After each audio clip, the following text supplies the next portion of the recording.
welcome to a very special edition of Green Signals. And I do hope that there's hordes of you out there listening. There's me, as usual, in Lincolnshire, and, as per usual, my chum and colleague... Richard Bowker down here in Wiltshire. Okie dokie. Well, the whole purpose of today... So, first of all, it's a members-only broadcast. And we're doing it as a trial because next Thursday we're doing a full show in this way, or we're hoping to. So this is to try out the technology, and this is going only to members. So two things. First of all, thank you for being a member. We love having you along, and there's an increasing number of you there. And thanks for joining us this afternoon. You can doubtless let us know what you think of it earlier. Think of it later. I've invented a time machine as well, Richard. So, well, can I just say one thing before because you just mentioned that. I'm just looking at where people are. We've got somebody here who is at Crewe Heritage Centre. We've got somebody here live is actually joined us from Australia.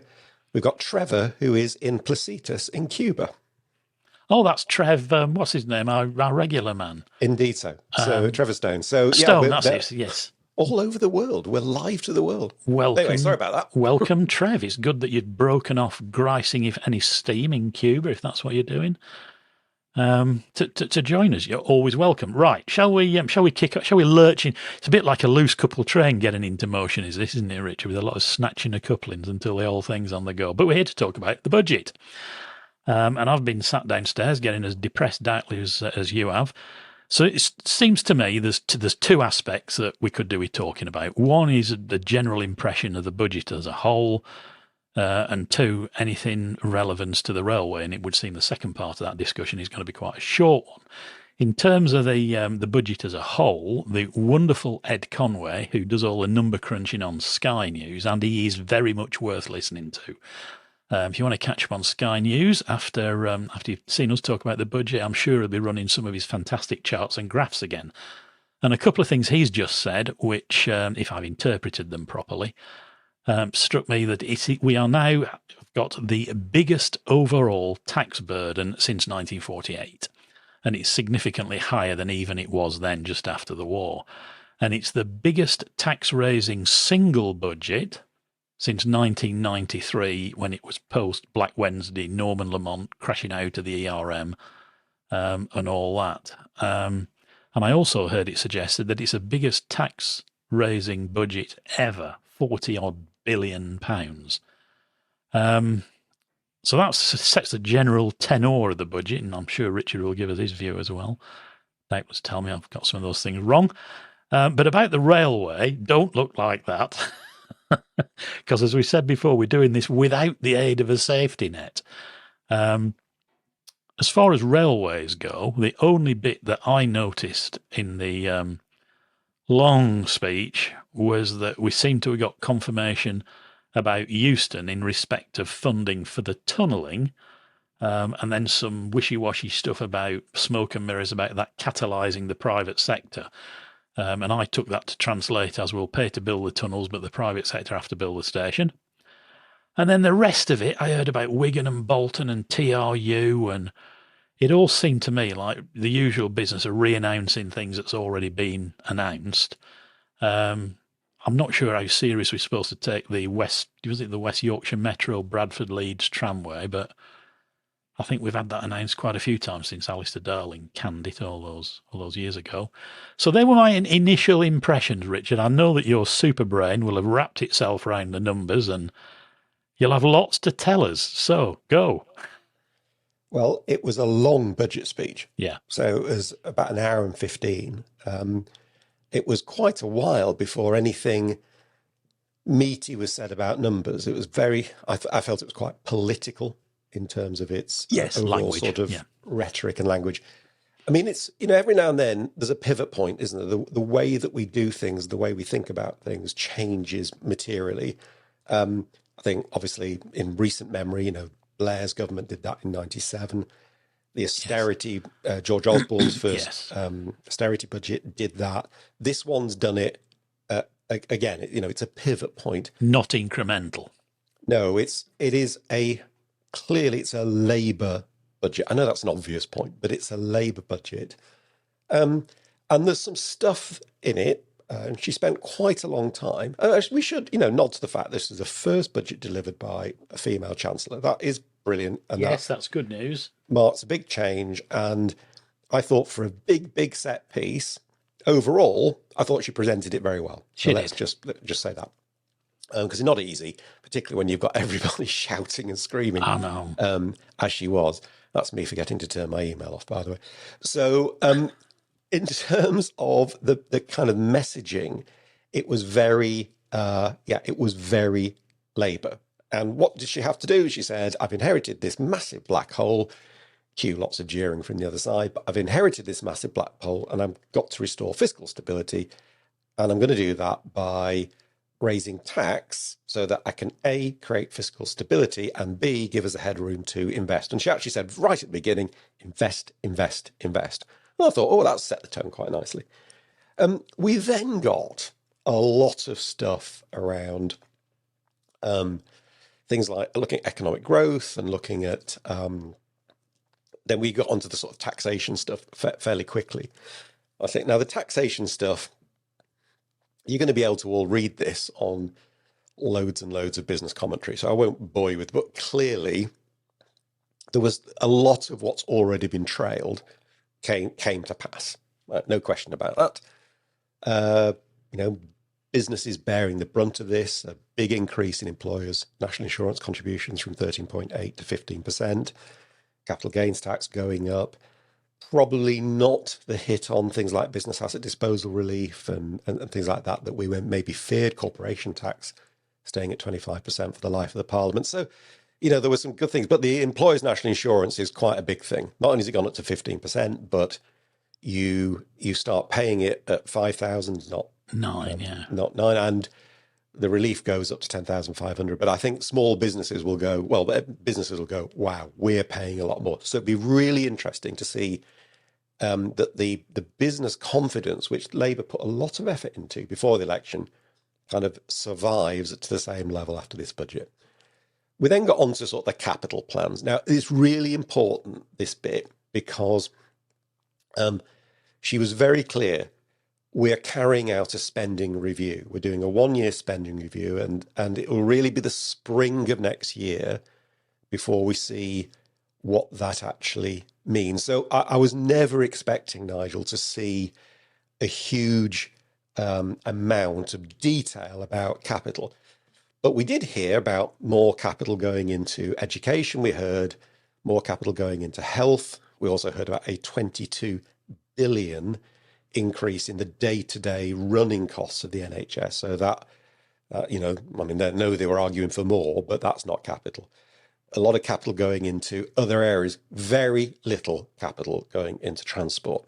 And in some respects, that's kind of not surprising because it ever was thus. It's what we expected, wasn't it? But your national insurance point and that NHS thing, if I heard it correctly, the national insurance changes will raise £25 billion. Yeah, so it's a huge part of that total gap, if you like. But in terms of transport, it's as you said. The only thing that I can see that is new and welcome, let's be honest, is tunnelling to Euston. Two cheers for that, for sure. Yeah, the tunnel boring machines are there. They're already in the holes, aren't they? They're kind of ready to start the hole. Yeah. So that's good. I didn't quite read Euston the same way you perhaps did. I don't think they said, and now it's going to be all funded by the private sector. They talked about catalyse in the private sector. I don't think they said any. I just don't think they said anything really about the Euston station. Really, the only thing that was clear was we are going to tunnel to Euston, which is great news. Let's just be absolutely clear about that. But nothing on Phase 2A or HS2 Light, Midlands North West Rail Link. But surely that might come into your spending review thing anyway. Yeah, so we shouldn't write it off yet. Oh, no. I completely agree with that. But there was nothing. If you were looking for an unlocking of rail capital investment, then you will be disappointed by this because there was nothing in her announcement. I mean, Wigan to Bolton electrification, I think it's virtually done, right? There are electric trains. The wires are up to Staley Bridge. So East West Rail are running test trains to on the first section. Although she did say East West Rail committed to go to Cambridge, To which I thought was Cambridge, I noticed that as well. quite interesting. But it'll be a long, long way out. So nothing really exciting on the mega project basis. However, quite a bit in terms of devolution. Devolution is going to be a big feature of the next 5 years anyway. So quite a lot there. And you mentioned about West Midland, West Yorkshire. West Yorkshire light rail. Been talked about many times. I think it's crazy. It's the biggest city in Western Europe without a light rail system. Leeds, 800,000 people, whatever it is. So that needs to come in due course.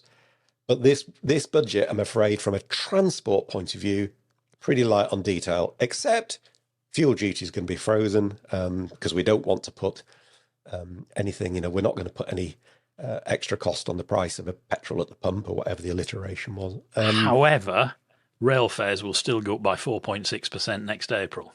Yeah. So and the other one that I'm really unhappy about is the bus fare cap, because the one thing that's probably done more to energise bus use in the last sort of 4 or 5 years is the bus fare cap. And yes, I know they made a political crack about, it would have ended at December. Well, who knows, right? If a Conservative government, they might have continued with it. But it's going to now be extended for a year, but at £3. Don't forget, that's a single bus fare. Most people tend to come back from where they've gone. So really, in reality, it's gone from £4 to £6. And I wonder whether that has an impact in urban versus rural. I'm not sure. The Campaign for Better Transport put some quite good stuff out about this actually over the last few days and others. So I think that's a bit of a shame because bus use has had a big boost and I think this will affect it. Isn't it ironic as well that bus use had a great boost and people understood it and it made a lot of headlines because what they did was simplify and make easy to understand a cheap, affordable fare structure. Now there's a radical idea. Yeah, no, absolutely. I know it's all a bit. I think it's just all a bit of a disappointment, really, particularly given the fact that other areas were told we're going to be big capital investments. No mention of GBR, but there was mention of GBE in Aberdeen. Yeah. It was. Look, those of listening and us will know that rail never features particularly strongly in budgets. Or elections generally, does it? It never has. And I don't think this one's changed the tone of that. But yeah, we're grateful for Euston because that would have just been crazy. I mean, if you look in the supporting literature, there's some fluff, isn't there? The government will improve the performance and reliability of rail services, ensuring the rail sector can operate effectively and become financially sustainable, whatever that means, blah, blah. Secretary of State's plans for reform will look at changes to fares, service and workforce practices. There's an interesting one. To deliver a modern railway, all this sort of stuff, while boosting ridership and revenue and improving performance, laying the groundwork for the transition to Great British Railways. One of my contacts has been in touch to say, sounds like no more money, just do better with what you've got. Well, the one thing that has, again, been trailed and has happened is the change to the so-called fiscal rules, the investment rule, that will allow more borrowing for capital and to stay within the self-imposed fiscal rules for investment. The trick now is for the Transport Department to lobby and put its plans forward very effectively to the Treasury as part of this spending review. Which they should do anyway, make a compelling Which they should do anyway, to get access to some of that. So the fiscal rule change was expected and it's happened in terms of capital, but now the challenge is to work hard to get a fair and appropriate share of that pot. A penny a pint off beer, Richard? Right. Great, fantastic. No, it's really good, isn't it? But overall, the message of this budget will be tax increases, and where the capital gets spent on is going to be fundamentally part of a spending review that's ongoing. I mean, in terms of the railway stuff, it is disappointing. I can't say I was surprised. Exactly what I was expecting. I mean, and I am very grateful for Euston because at least we can we can put that one to bed. But the overall, in terms of the overall feel of the thing, before the election, you could be forgiven that it was almost, well, nothing to see here, move on, no big tax increases, more of the same, bit of an incremental change, and it's anything but that, isn't it? Now they're in power, anything but. Well, I don't These know. are big numbers. They are big numbers. I'm just looking through some of the comments that we've had from members on YouTube, which kind of reflect some of this. Will HS2 go to the north? Well, there's been nothing on that. We have to wait and see on that. Chris said, I wasn't really sure where all the increases in tax came from. I mean, the answer is lots and lots of places. But employers' national insurance is probably the biggest one by volume. Some changes to capital gains, obviously, some changes. There was one nice thing. If you just shows you can't believe everything you read in the media, because I think we all expected income tax thresholds to be frozen for another 2 years, and she hasn't done that. No, that's right. And so that's a good one. But again, I get the sense that that's more an ideological and political dig at the Conservatives than anything else. But it's no less welcome for that. No. Neil said, sadly, not a peep about north of Handsacre Junction. No, true. But it doesn't mean it's not happening. It just means it didn't get covered in this. What else have we got here? Yes, our friends from the Independent Brig Line Rail Group were still battling with the train operator trying to get advanced fares on parts of the Brig Line. Better for passengers to pay something than not to travel on the train at all. Totally agree. There's issues here. Budget's never about the day-to-day, in fairness. It's about setting the big direction. And I suppose we've better wind up on that then, hadn't we? Indeed. Well, look, thanks ever so much to everybody out there for listening. Sorry about the change around of technology at the start. It had Stef dancing around in the producer's office quite a bit, pressing buttons and fiddling with sliders and saying things like, I think you're live now, which was very helpful, wasn't it, Richard? Well, I can just say we can see Stef because Steph's got a camera on. So as producer, we can see her. And she does look as if she's aged a little bit in the last half an hour. Throughout our discussion, I'm not sure whether it was entertaining or distracting. Out the corner eye, you could say, and fiddling with stuff. But she kept commendably quiet rather than distracting us, though she can actually talk back to us. But look, thanks ever so much for being members. Thanks for joining us. It's been a bit of a rough and ready experiment. I hope you found some value out of it. There's one or two Norfolk said, say something, Nigel. I thought I had said of you. Or maybe it's an oblique way of saying you wouldn't shut up, Richard. I don't know. But Max said, hello, gentlemen, you are now live. I'm just looking down the... This is quite fun, actually. It reminds me of doing the webinars and things. Yeah. Is this members only, asked Adam? Yes. Yeah. Right, stop it now. Right, okay, I'm into it now, you see. Right. If you want to see us do this again, hopefully a little bit more professionally on a wider scale, Stef, having mastered the technology, we'll be doing it on Thursday from the RIA conference, the Rail Industries Association conference, first thing in the morning on Thursday, when we'll be chatting to Chris Green, won't we, Richard? 9:45 live on YouTube in conference with Chris Green. That's going to be an absolute cracker. So please tune in for that. Tell all your friends, and we'll try and get it a little bit more smoothly executed than this. But for now, thank you for being with us. It's goodbye from me, and it's goodbye from me.